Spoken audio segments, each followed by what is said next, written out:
I'm Lise Avery of Anything Goes Internationally Syndicated Radio, spending some time with Alan Pepper, the co-owner of the legendary New York City nightclub The Bottom Line, and Greg Bandian, who is the series producer for the Bottom Line series, archive series of recordings, right? Yes. Welcome, you guys. Thanks so much for spending time.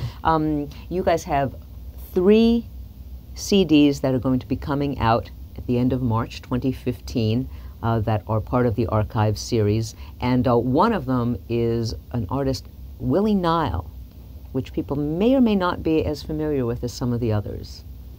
Willie Nile is a classic New York, Greenwich Village songwriter, singer, poet, commentator.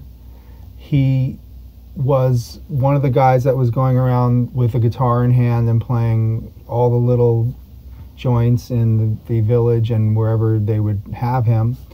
And he was discovered by Arista Records and signed, but they wanted him to have a band, and he'd never played in a band before. So he's just playing solo He was playing guitar in solo, the clubs. and then he got signed. Now, he starts a tour to support his first album, and we have his first New York show with a band. 1980, recorded live and broadcast over WNEW-FM. So it was quite an auspicious debut because it's the first time he's playing with a band in New York. It's being broadcast over the radio, and it's recorded.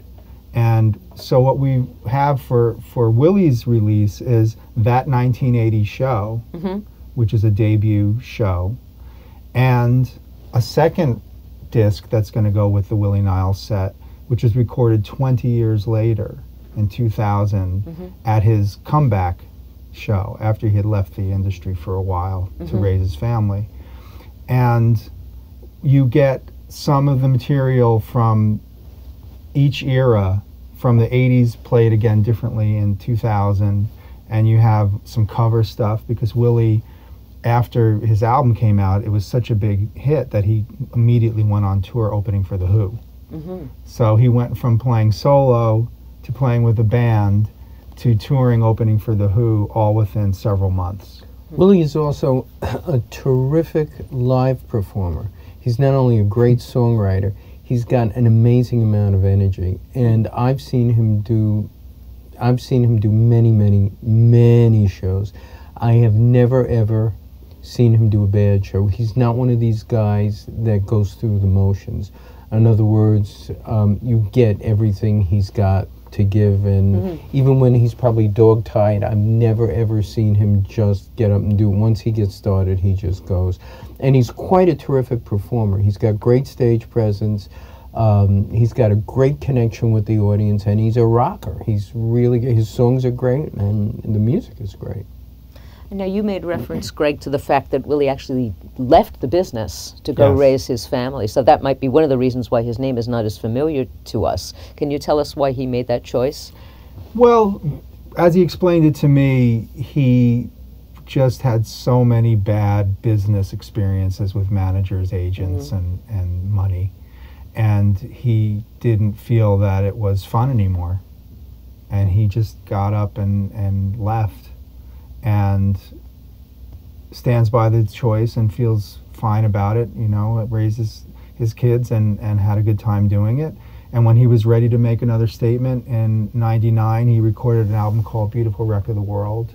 And that's a lot of the material that is on the 2000 show. You know, Willie is writing better now, or just as good as when he first came on the scene. You know, a lot of times, in terms of a performer, as they get older, as they keep performing, their writing never equals the stuff that got people excited about them, you know, in the first place. That's not the case with him. He's very prolific, and he performs really well. So the stuff he's putting out now was as good or better than the stuff that he put out earlier that got everybody all excited about him. This is a guy who's nowhere near the end of his career. I mean, he still has a really great career ahead of him. In fact, he's touring more than ever now. Big in the UK, goes to Europe more than once a year, and is really appreciated over there as well as over here. So he's a busy guy. Yeah. And he appreciated the Bottom Line and created a song just for you, right, Alan? What happened was, when we were about to enter our 30th year, we were about to celebrate the 30th anniversary of the Bottom Line.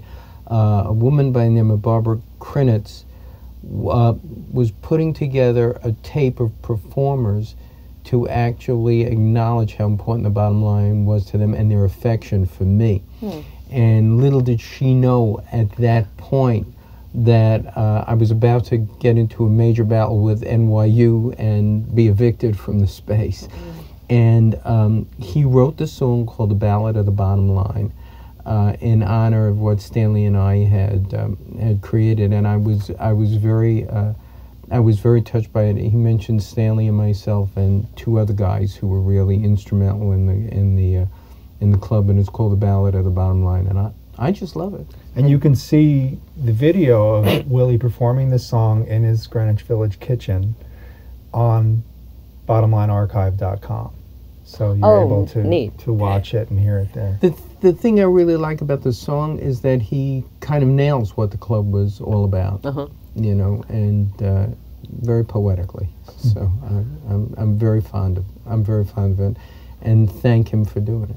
And you can get more information about the Willie Nile release, as well as the others that are coming out in March, at bottomlinearchive.com. That's right. Okay. Very cool. Thanks.